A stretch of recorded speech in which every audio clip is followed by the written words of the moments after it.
Prabowo mau kemana nih? Kenapa begini? Dalam ilmu kebijakan namanya ada dua.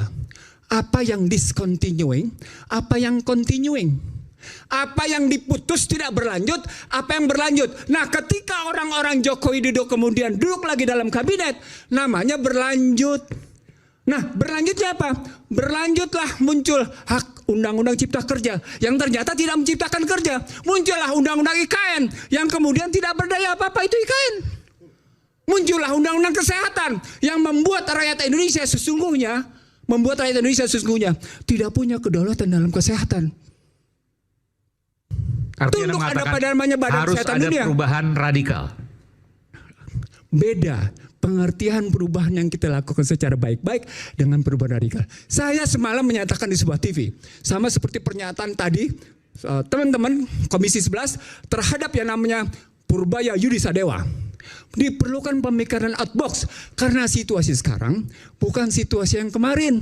Situasi sekarang adalah perang hybrid, perang totalitas. Maka ketika dia hadapi dengan business as usual, biasa-biasa saja, dia tidak akan menyelesaikan masalah. Nah, itu kalau kita mau ambil ke situ. Lalu kalau rakyat mau bersuara tentang ini, maka dengar rakyat. Kenapa kemudian malah naikin pajak 12%?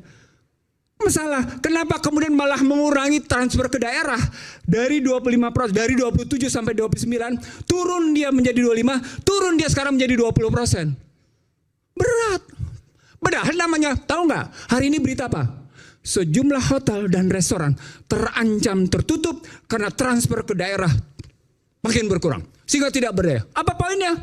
Salah alokasi, misallocation. Dampaknya tidak melahirkan stabilisasi, dampaknya tidak ada rasa keadilan.